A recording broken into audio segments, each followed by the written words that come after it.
at the outcome and consequences of the recent problems in Israel, as of course you know, in mid-May, the war between the Palestinians and Israel broke out. And we want to have a look and review those events in the light of Bible prophecy, because they're very, very important to what's happened the last few weeks in Israel.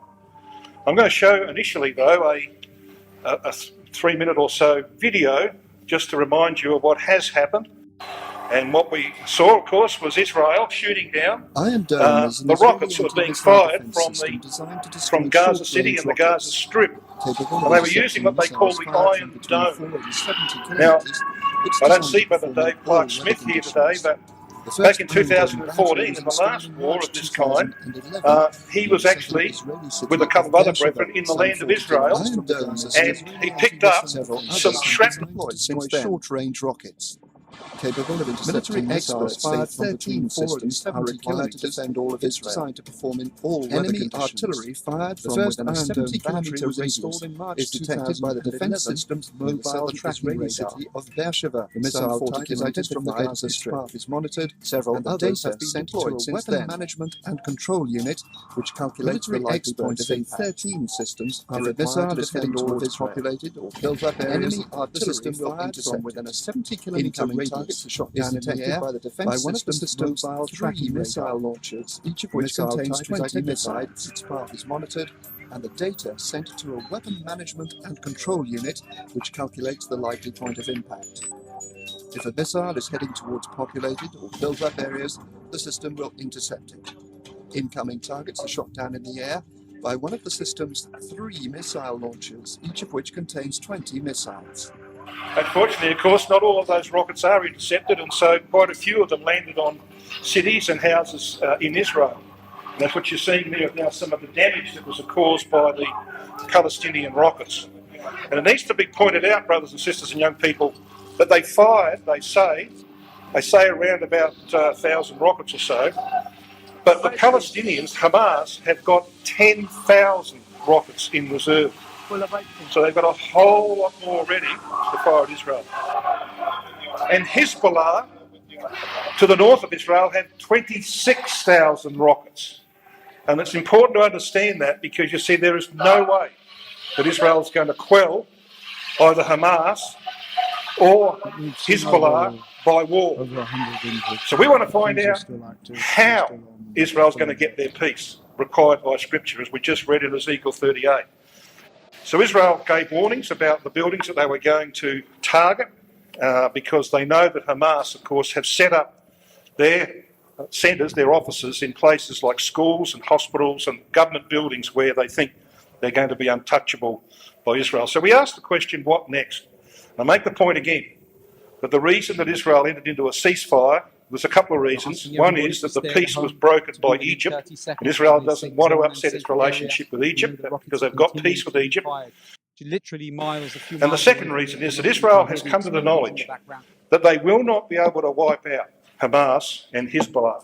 So what are they going to do about that? What's the future hold? That's why we want to deal today with Ezekiel 38 verses 1 to 13. So let's just start out by giving a summary of Ezekiel 38. Now, this is a very well-known chapter amongst us. Not in all parts of our brotherhood, but certainly well-known amongst us. In verse 2, we have a dictator called Gog, who is going to dominate the entire Eurasian continent, that is, the whole north area of Israel. And, of course, the territory east and north of Israel is under Gogian control, as we're told in verses 5 and 6.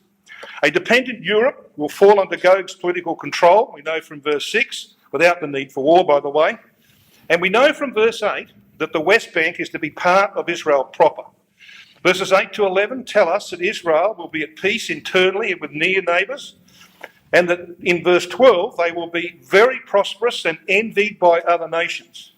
We also know from verse 13 that Yemen is the Sheba of verse 13, and Saudi Arabia and the Gulf states, who are the Dedan of verse 13, are first to oppose the Gogian invasion. They were the first ones to put their hands up and to object to the invasion of the land of Israel. In that same verse, of course, we've got Britain and her young lions, and we believe that Australia is one of those. Former colonies who have a British form of government will follow suit. In verses 15 to 17, there's this massive invasion of Israel comes from the uttermost parts of the north. So we know, of course, it's another identification of Russia. And we know from verse 18 that at the appropriate time, the God of Israel will intervene to save his people from complete destruction. In verses 19 to 20, a great earthquake confuses and destroys the invading army. And in verses 21 to 22, mutual destruction and heavenly artillery destroy the invaders. And the outcome of all of that, in verse 23, is that these judgments will produce recognition of Yahweh as Israel's God. So that's the content of Ezekiel 38. Now, let's home in on just a few areas, a couple of areas of that section that we read. In particular, verses 8 to 12 require Israel to be at peace, both internally and with its neighbours, before the Gogian invasion of the land. And in verse 10, there's a clear suggestion that some kind of agreement or accord is broken by Gog in conceiving the invasion of Israel. So read verse 10 again with me. Thus saith Adonai Yahweh, it shall come to pass that at the same time shall things come into thy mind, and thou shalt think an evil thought. Literally it could be rendered, thou shalt devise an evil plan. You know, there's nothing much more evil than having come to some kind of agreement or covenant or accord and then turning on it, like, in fact, Hitler did, you remember, in the Second World War. They had an agreement with the Russians that there would be a mutual peace between the two nations and that they would divide up Poland when Germany invaded Poland. They would divide it up between the Russians and the Germans. But within 18 months or so, Hitler invaded Russia in June 1941. And that, of course, was the total breaking of the covenant that had been made just 18 months or so before. Stalin was stunned by that. He could not believe that it was happening. But, of course, it did happen. That's the kind of evil thought that I believe verse 10 is telling us about. So that there's some kind of agreement or covenant that has been made between Israel and Russia is broken. That is a terribly evil thought. Verse 11 of this chapter indicates that the nation of Israel is completely unsuspecting that an attack is imminent and therefore is totally unprepared. We have here described the land of, it says unwalled villages. The Hebrew word perazah actually means a land of open country, or literally rendered the land of open spaces. And that's a reference back to verse 8, because verse 8 tells us that Israel's going to annex the West Bank prior to these events. And of course, we know that that process is already fully underway. So what I want to do is in two parts. I want to have a look at the sections of this area of Ezekiel 38 that have actually come to pass, at least to a large degree. Still a little way to go in relation to the first one, but not too far. We're going to have a look at the second requirement. And the second requirement is peace internally. That is, for Israel to have peace with the Palestinians in its own border and with the Palestinians in the Gaza Strip, and to get rid of the problem on their northern border with Hezbollah breathing down their necks. That is a long way from being fulfilled. So we have some remarkable events that have occurred in the last 4 years, since 2017 in particular. And we want to review those, and then we're going to have a look at what the prospects are for getting internal peace for Israel. So let's have a look at the external first. So I want to step you back in time. We're going to go back 4 years. This, in my view, was the quote of the year in 2017. It appeared in the article with the title, Proxy War Between Iran and Saudi Arabia Intensifies. And this is the quote in the green on the screen. There are times in history when the confluence of events conspire to install a position that was once regarded as a fantasy. You know, it was a fantasy to the world that Israel might have peace with nations like Egypt, who had sought to destroy it, that it might have peace with Jordan and with Saudi Arabia and with the Gulf states, who financed the invasion of Israel in 1967 and again in 1973. So how come that these nations who spent 7 or 8 decades trying to destroy Israel would all of a sudden want to have peace with Israel, but even more than that, they would want to have Israel as an ally, which of course is clearly implied by verse 13. The fact that they object first, the Sheba and Dedan of that verse, that is, the nations of the Saudi Arabian Peninsula, the fact that they are the first to object would indicate that they are strong allies of Israel. Now that's ludicrous, or it was ludicrous, but it's a fact today. Now how come? How would this come to pass? Well, of course, it was always required. It had to come to pass, but how was it going to come to pass? Well, as you can see on the bottom of that slide, it was the division of the Sunni and Shiite Muslim nations in that region that is the source of the remarkable developments in the Middle East. And when you look at it, and you've seen this map before, I believe, the blue colours here are the Sunni Muslims, and there's a lot of them throughout the world, and the green is your Shia Muslims.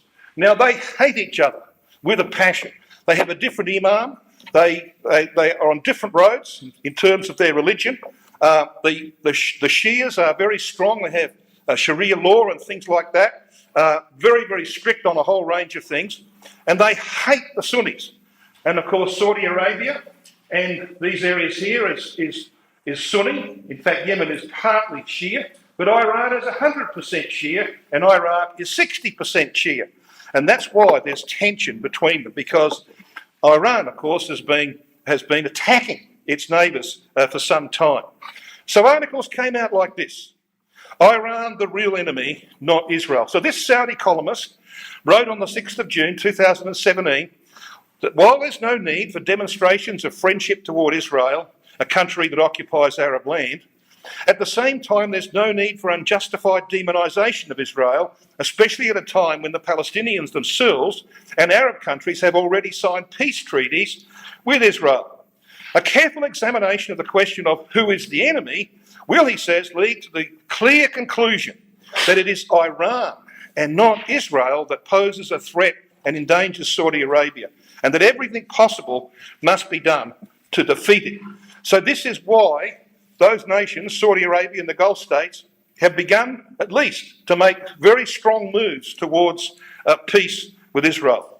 Now we know, of course, that Israel is very concerned about Iran establishing permanent military bases in Syria. So as of course we know that ISIS was being removed, the Iranians came in behind them, and Israel has been attacking with their planes and other things. They've been attacking these military bases across the border in Syria.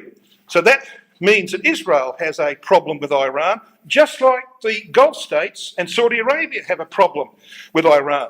And of course we know that the Gulf states and Saudi Arabia are involved in Yemen because Iran is supporting the Houthi rebels in Yemen. So there's a war there as well. So there's a lot of things happening between the Sunni and the Shia. And it's this that has brought about the change in their attitude towards Israel.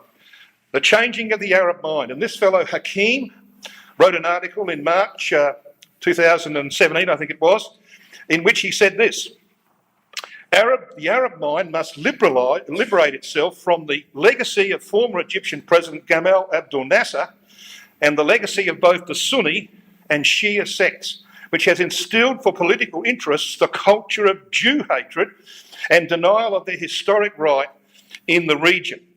And so things began to happen.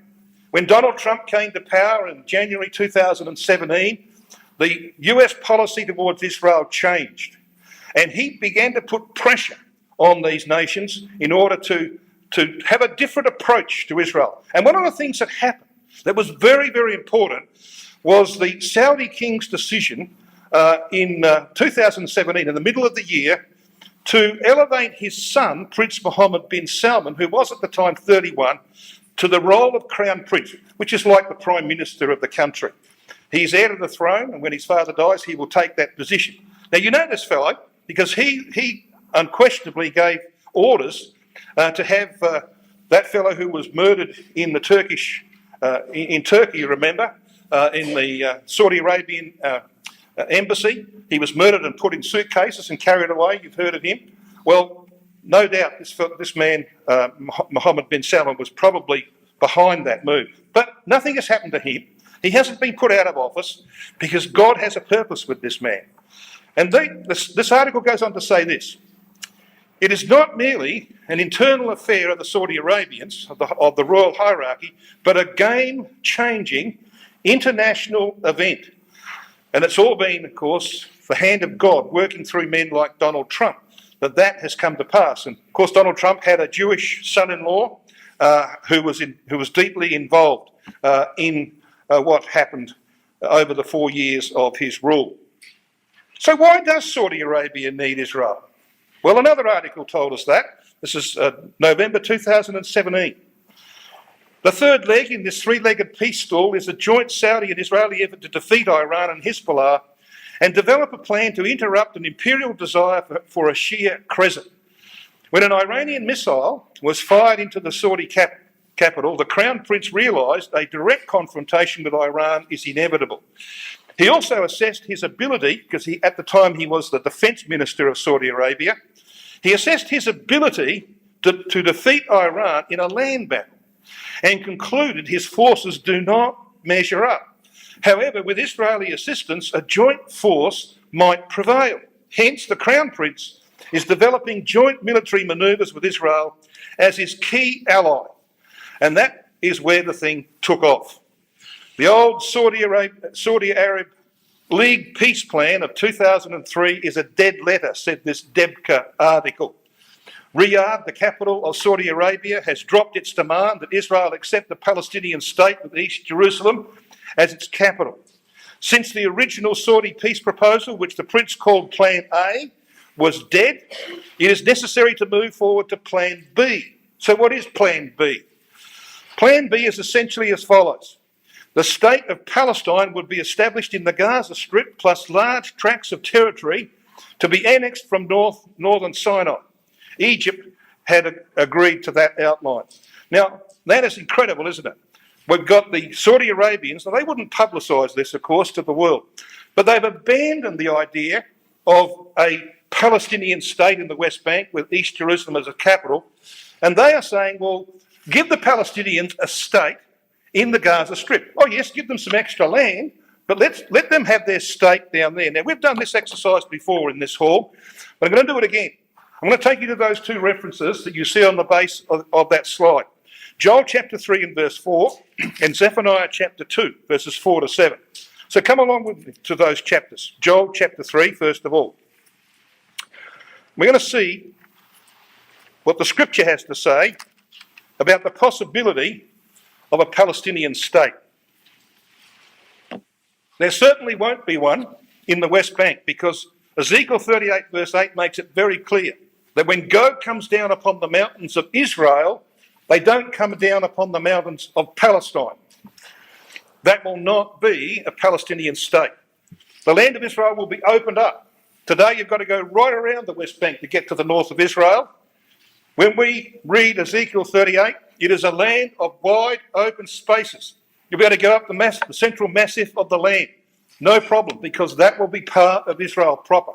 And that process is well and truly underway.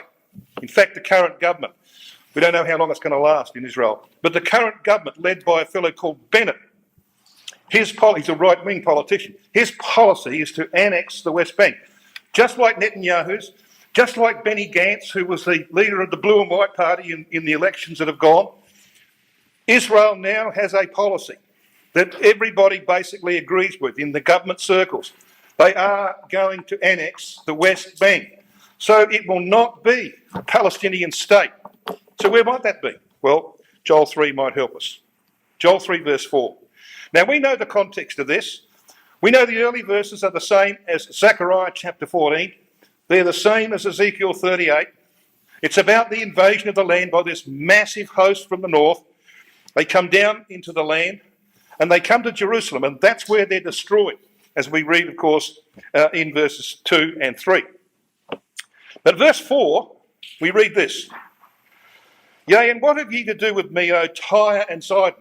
Now, it just so happens that that's where the Hezbollah reside, in the area of Tyre and Sidon, in southern Lebanon. And they, of course, in this time, will get involved, and God is going to punish them for their involvement. But prior to that, it's evident that they're at peace with Israel. At least they've been, in some way, they have been set to the side as no longer a huge problem for Israel. We don't know exactly what that will be, but we know that they will be at peace. But they will obviously get involved in the events of Armageddon, as Gog comes down upon the land. So they're going to get their punishment. But read on. It says, and all the coasts of Palestine. Coasts of Palestine. Now, the West Bank doesn't have a coast. The closest it gets to the Mediterranean Sea is 9 miles in the old measurements. It doesn't have a coastline. But this Palestine does have a coastline. So it's a clear indication, isn't it, that if there is to be a Palestinian state, that's where it will be, because the Gaza Strip does have a coastline. Now, that's not the only reference. The other one is Zephaniah chapter 2. So come along a bit further into the prophets, to Zephaniah. And here we're going to find another reference to this fact. So in Zephaniah chapter 2, we're going to pick this up at verse 4, but before we come to verse 4, again you need to establish your context. Are we dealing with latter-day events? Well, yes, we are. Have a look at verse 11. This is God's judgment. This is where it leads. Verse 11. Yahweh will be terrible unto them. Now, the nations that he's referring to are those who have oppressed Israel. For he will famish all the gods of the earth. Hang on. How do you famish the gods of the earth? Well, you take away their devotees. You've got no one devoted to those gods anymore. You take away all of those who worship them. Well, how do you do that? Well, you convert them to the truth. So read on. It says, and men shall worship him, every one from his place, even all the isles or coastlands of the nations. In other words, it doesn't matter where you are on earth in that day, all men will worship Yahweh, the God of Israel. So you see, we know the context. This is the end of the story. This is the establishment of the kingdom. So what leads to it? Well, what leads to it is Armageddon and those events that we're very familiar with. So it's in that context that we can read verses 4 to 7 of Zephaniah 2. Verse 4. For Gaza shall be forsaken, and Ashkelon a desolation. They shall drive out Ashdod at the noonday, and Ekron shall be rooted up. So there's judgments involved here. Woe unto the inhabitants of the sea coast, the nation of the Kerethites. Now, Kerethites, of course, were Philistines. The word of Yahweh is against you, O Canaan, and this is how it should read, of the land of the Philistines. I will even destroy thee, that there shall be no inhabitant. Why? Because the next verses will tell you that their vacated land will be taken over by the tribes of Israel. So when they're brought back to the land, they're going to take over the area that is now called Palestine. So if there is to be a Palestinian state, it will be in the Gaza Strip because this place has a coastline. We know, of course, that Philistines is the basis of the name Palestine. That's how we get Palestine. So what we have here is a clear indication of where things must head. If there's to be a state of Palestine, that's where it will be. So come back and have a look then at what's happened in recent times in relation to peace with Israel by those who had sought to destroy it for 7 or 8 decades. What we have here is an illustration of where Sheba and Dedan are, those of Ezekiel chapter 38 and verse 13, to which I'm returning. Sheba, of course, is Yemen, and that can be demonstrated very easily. And Dedan is that bottom half, maybe up to the area of the middle of the Saudi Arabian peninsula. And so here are your powers. Now, Oman was one of the first cabs off the rank in beginning to build some kind of relationship with Israel. So back in October 2018, we read this in the Jerusalem Post. Oman publicly called on Middle East countries to accept Israel after Prime Minister Netanyahu had made a historic visit to that country. And then, of course, step by step through the time of Trump's presidency, as his son-in-law, Jared Kushner, went out as an ambassador from the White House, things began to develop until in September last year, so it's less than 12 months ago now, we had the signing of what's called the Abraham Accord, where you have these nations, and there you've got Trump and Netanyahu and the rulers of United Arab Emirates and the other country that was involved. Now, this article pointed out how this came about. Israeli media reports that this agreement was brokered by Jared Kushner, Mossad chief Yossi Cohen, who's recently retired, and others.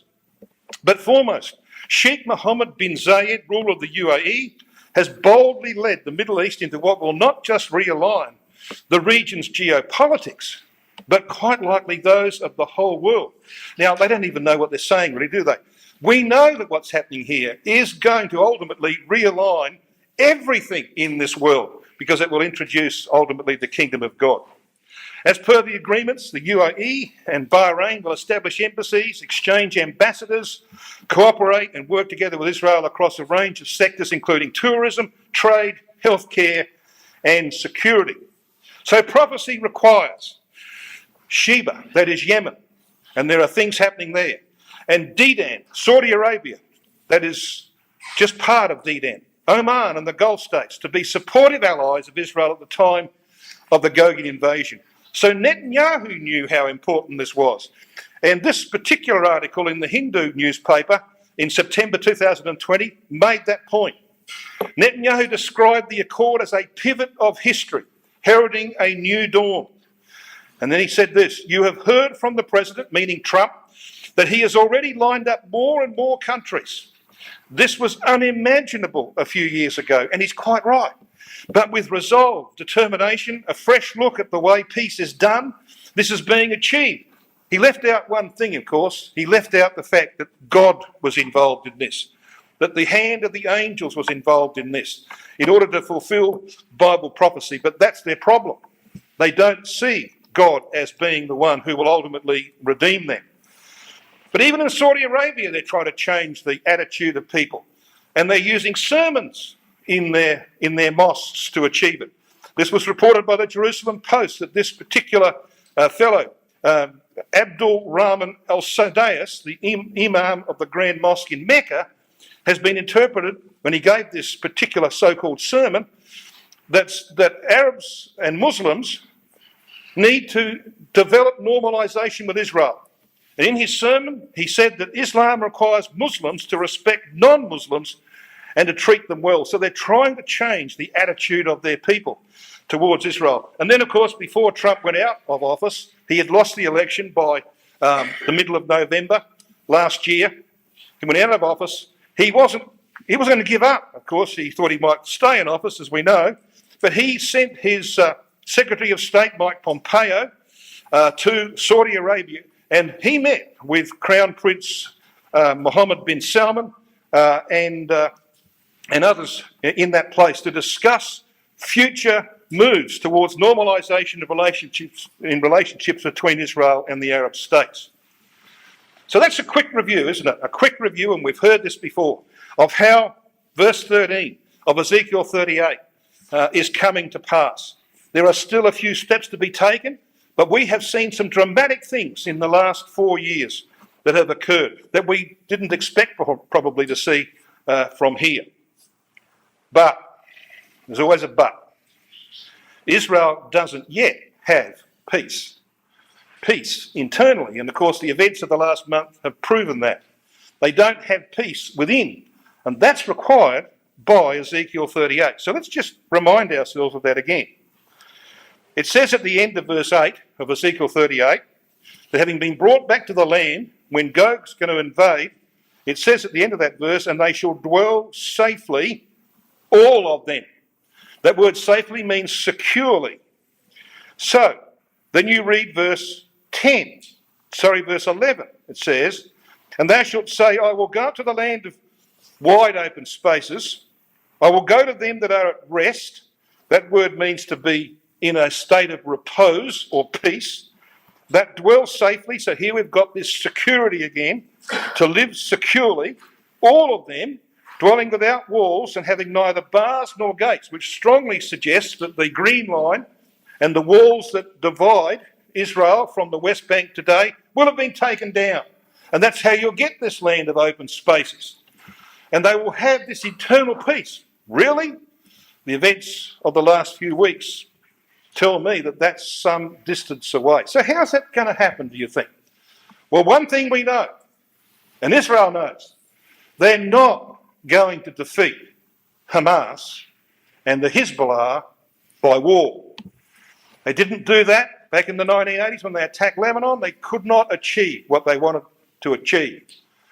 They had a battle against the Palestinians in 2008 where they bombed the Gaza Strip. It happened again in 2014. It's happened again in 2021, and it's had the same outcome. They haven't been able to subdue Hamas and the Hezbollah. So how's that going to happen? Well, we know it's not too far away, but how will it happen? So we want to explore that. So, given this present situation, there's clearly dramatic things that have to occur. How will peace come? Are there any prophecies that provide a clue to how that peace can be established quickly? Because it has to be established. We know that Armageddon is not that far away. Well, we have testimony of Amos 3 verse 7, which is very reassuring. It says this: "Surely Adonai Yahweh will do nothing, but he revealeth his secret unto his servants, the prophets." And we want to explore some of those secrets. I want to take you then to the history of the kings of Israel and Judah and to a particular time in that history. And to do this, we're going to go to Isaiah chapter 7. So come with me to Isaiah 7.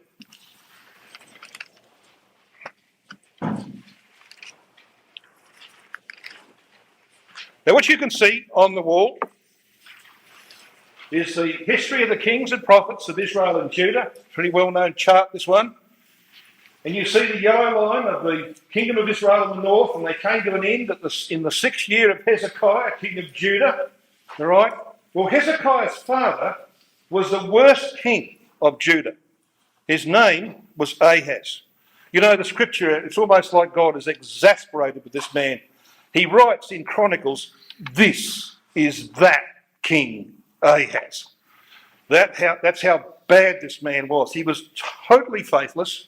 He had not a skerrick of faith in Yahweh, Israel's God.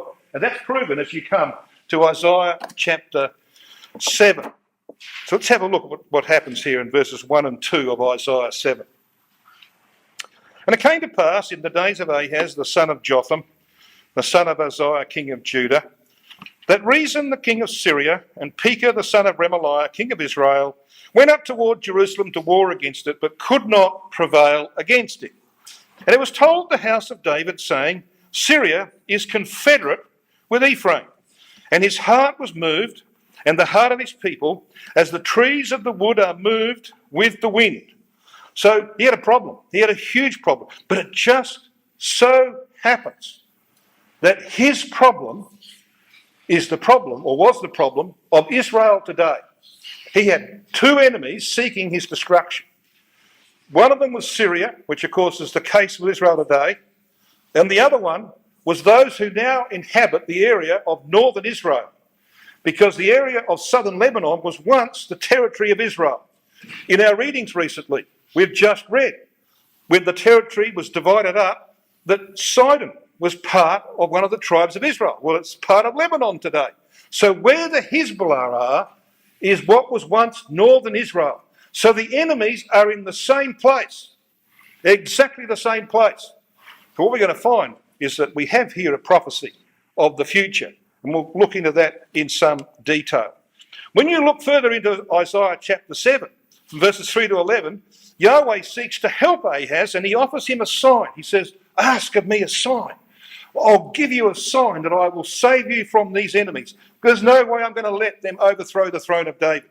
So I will help you." Look what Ahaz does. He doesn't want that sign.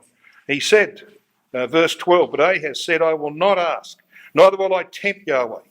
And he said, Hear ye now, O house of David, is it a small thing for you to weary men? But will ye also weary my God also?" And so God gives him a sign, of course, which we know well, the sign of the coming Messiah. Well, here we've got our history. So here you've got Rezin, the king of the nation of Syria. You've got Pekah, the son of Remaliah. Here they are. They want to overthrow Ahaz, the king of Judah. So this is very, very important in relation to prophecy. You see, Israel is going to be invaded by the Gogian host, who in the prophecies of Isaiah and Micah are described as the Assyrian. And a little exercise can be quite important, and we're reading through the prophecy of Isaiah in our readings at the moment.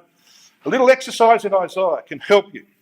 Have a look at the times when you see this title, the Assyrian. Let's just take one or two. Come to Isaiah chapter 10 and have a look with me at verse 5, where you see that title, O Assyrian, the rod of mine anger. When you read this chapter, it's evident it's about the latter days. Oh yes, it happened historically. God sent the Assyrian against his people Israel in the north. He sent the Assyrian against Hezekiah, and we know those events well. But it was a pattern for the latter days, and we know that when you read certain parts of this chapter. In verse 24, for example, you read, Therefore thus saith Adonai Yahweh of hosts, O my people that dwellest in Zion, be not afraid of the Assyrian. He shall smite thee with a rod. He shall lift up his staff against thee after the manner of Egypt. For yet a very little while, and the indignation shall cease, and mine anger in their destruction. And it goes on to speak about events that can only really occur in the latter days.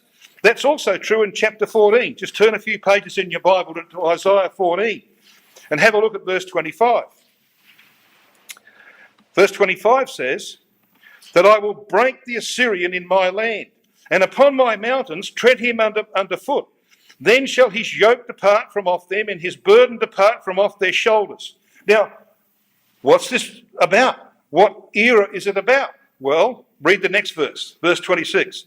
This is the purpose that is purposed upon the whole earth, and this is the hand that is stretched out upon all nations. So it's not just about the days of Hezekiah. It's actually a pattern of events to come. It's a prophecy of the times in which we live. It's based, of course, on the invasion of Judah in the days of Hezekiah, but that is a type, as we know, of Armageddon. And as you sweep through this prophecy, you can go to chapter 30 and verse 31, 31 verse 8, Micah chapter 5 verses 5 and 6, and you will see that the Assyrian is the title given to Gog in the latter days, in the prophecies of Isaiah and Micah. And the Assyrian army, of course, was destroyed outside the walls of Jerusalem, as will the host of Gog. And faithless Ahaz is the type of modern Israel, who made the first pact with the Assyrians.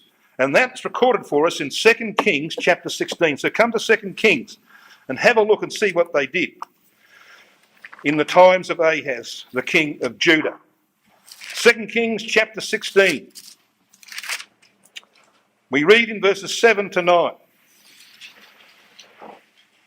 If you go back to verse 5, you'll see that you've got Rezin, the king of Syria, and Pekah, the son of Remaliah, who are going to invade the land of Judah.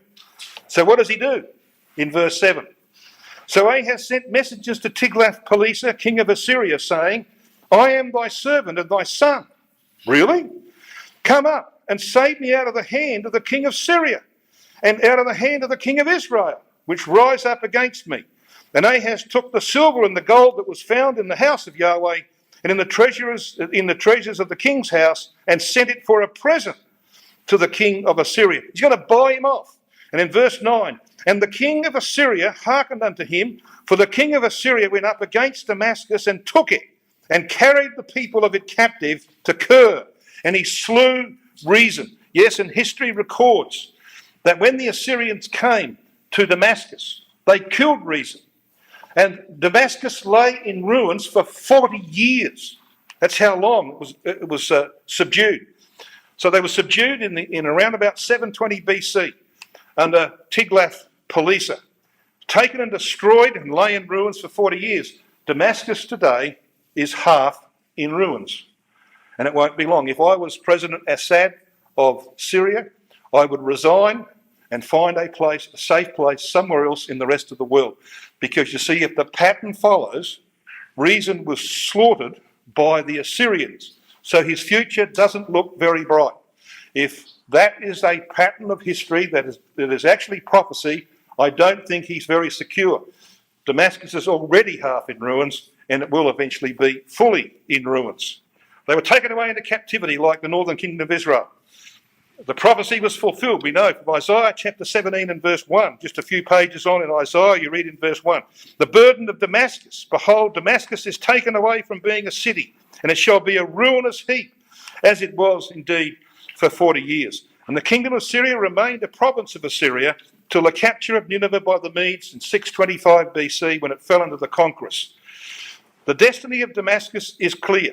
We've just read that passage out of 2 Kings chapter 16 and verse 9.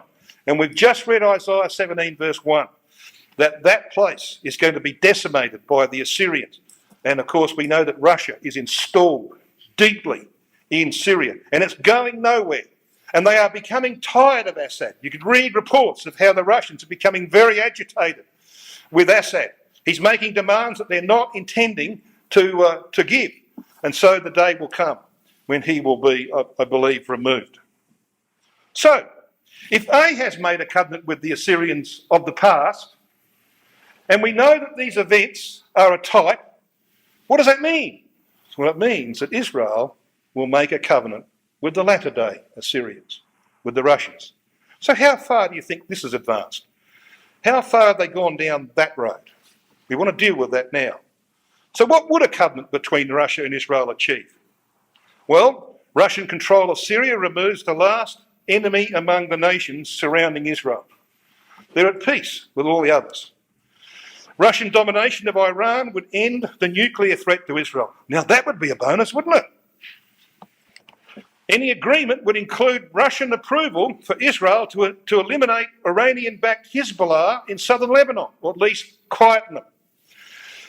We know that Israel will annex the West Bank, ancient Samaria, in fulfilment of Ezekiel 38 verse 8. The Gaza Strip would become the homeland of the Palestinians, as we've seen in Joel and in Zephaniah.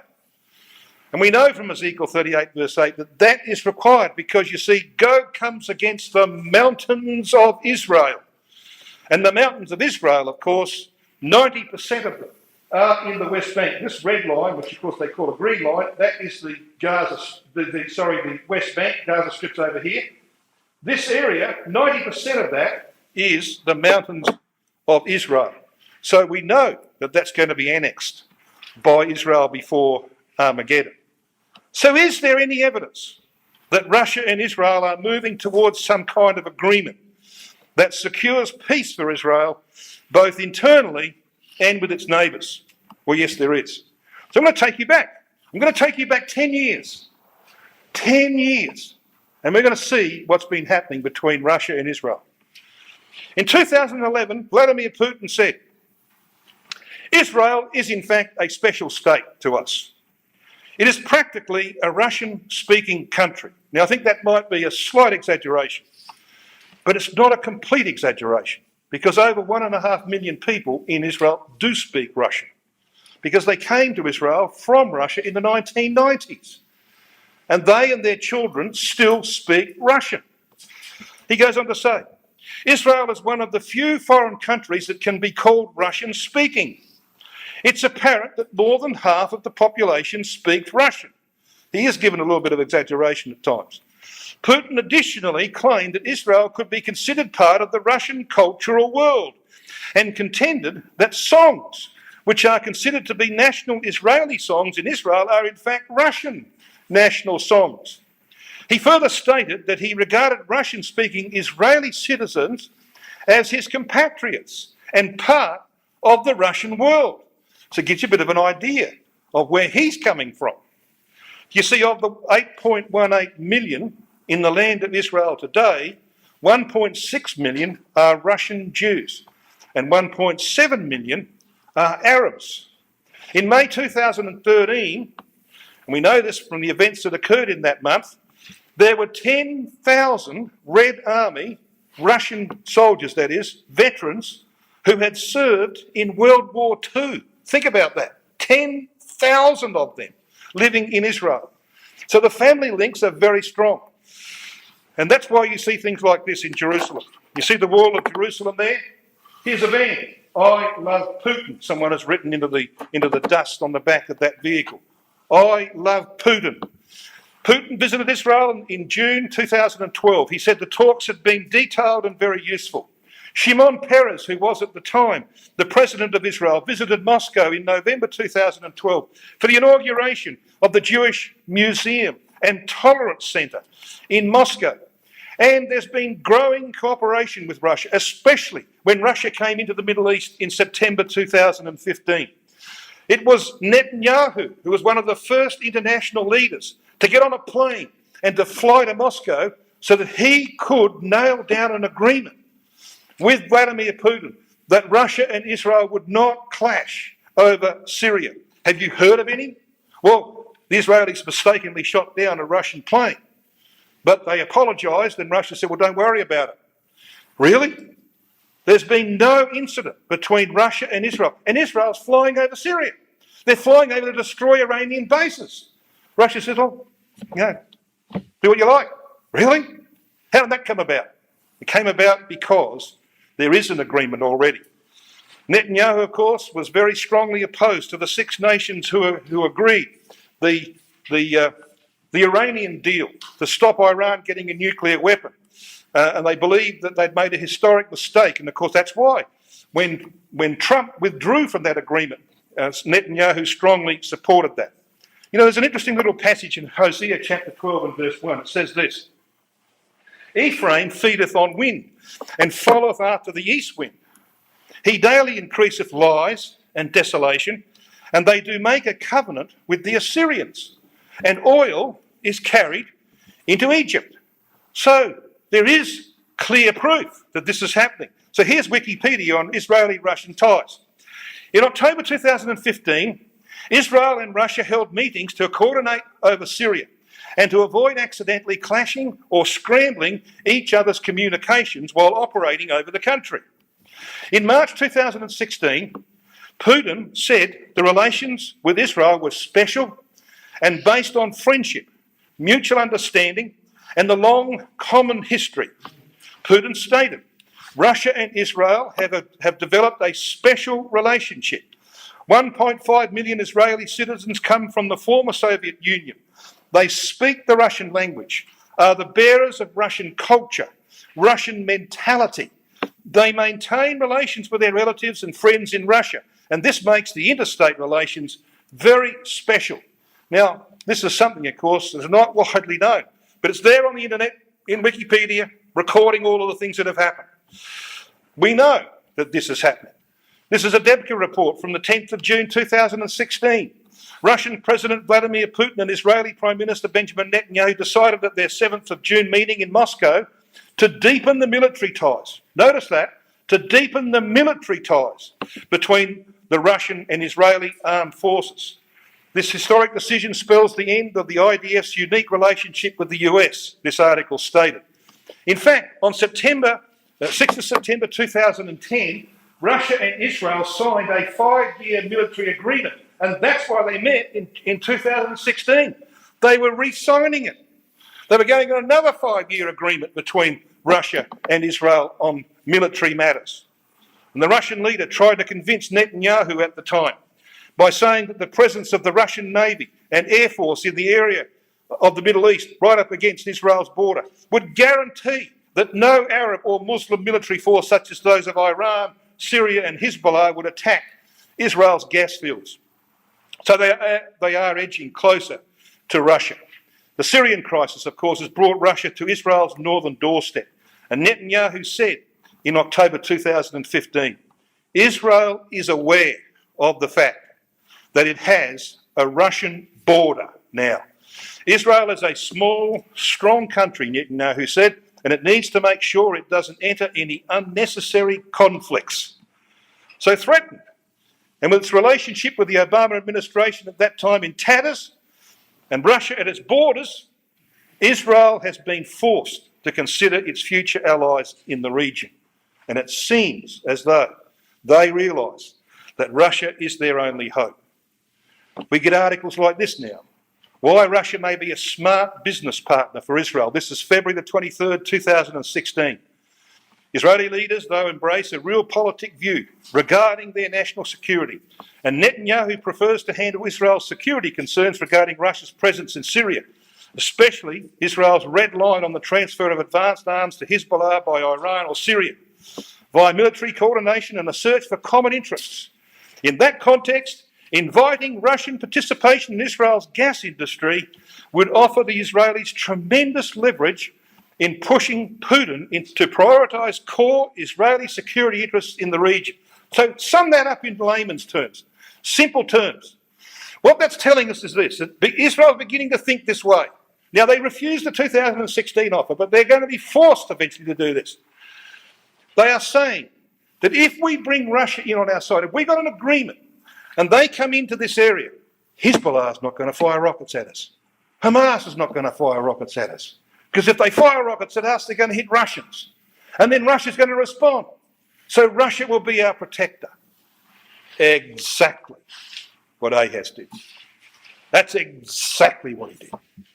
So faithless Ahaz becomes, of course, he becomes the type of faithless Israel at the end of the days.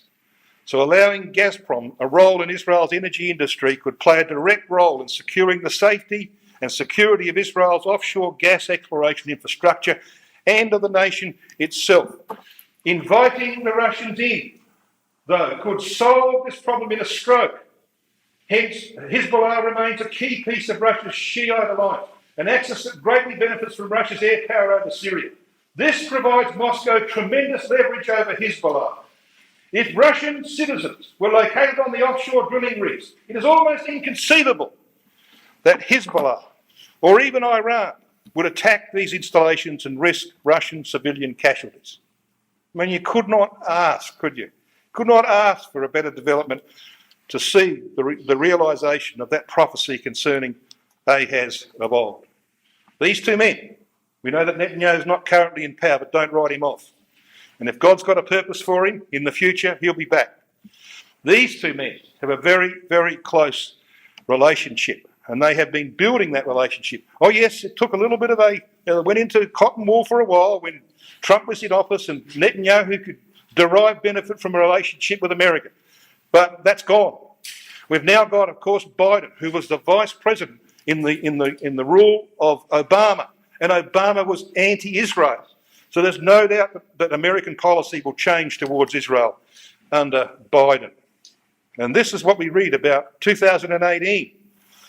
Mr. Putin stepped into the void created when former US President Barack Obama decided not to intervene in Syria. And now with Donald Trump's White House showing little interest, the Kremlin has emerged onto another stage left dark by the US, the host and the patron of Middle East peace conferences. That's Russia's position today. They become the host and the patron of peace in the Middle East. Ridiculous, isn't it? That same article. With America focused on its domestic problems, and they got a lot of them, and with Mr. Trump's confrontationalism costing his country friends abroad, Moscow sees an opening for itself to play power broker in the broader Middle East and beyond. And we know that Netanyahu has fallen victim to that. So we've got evidence, clear evidence. And of course, this is their latest commitment. Russia's renewed commitment from 2016. Russia called on Israel Monday to let it know about threats to its security from Syria, to allow Russia to defuse the situation instead of using Syria as a battlefield, Russia's Sputnik News reported. Russia's foreign minister, this is the guy Lavrov, said his country doesn't want Syria used as a platform for the Iranian-Israeli strife. Russia tells Israel, stop bombing Iran targets in Syria. We'll take care of it. Yeah, just like the Assyrians of old. So we know that prophecy will be fulfilled. That article went on to say this. Russia had previously told Israel that they are willing to intervene on Israel's behalf rather than have Israel strike at Iranian military targets in Syria. If Israel is really forced to respond to threats to Israeli security coming from the Syrian territory, we have told our Israeli colleagues many times, if you see such threats, please give us the information. In other words, they're saying, we will be your protector. And then we read this about what Lavrov said. So our dear Israeli colleagues, really, give me a break. Our dear Israeli colleagues, if you have facts that your state is facing threats from the Syrian territory, report the facts urgently and we will take every measure to neutralise the threat. So a decade of stealthy preparation makes an alliance between Russia and Israel likely very soon, as the US turns its attention elsewhere. Yes, peace is coming for Israel, internally as well as externally. But it'll be through some very painful experiences along the way. But it's pretty obvious where it's going to come from. It's going to come from Israel doing what Ahaz did, making an alliance, coming to some kind of agreement with the latter-day Assyrians. And the latter-day Assyrian, in due time, will think an evil thought and they will come down into the land of Israel. And Israel will be totally unprepared for that. We aren't very far away, brothers and sisters, from the culmination of these things. We aren't very far away from the kingdom of God. Israel shall blossom and bud and fill the face of the whole world, says the prophecy of Isaiah. Yahweh will make Zion the seat of the government of his son. But before that, we're going to see prophecy fulfilled. We're going to see that pattern established in Ahaz and then Hezekiah and the destruction of the Assyrians upon the mountains of Israel, and hopefully going to be there to participate in it.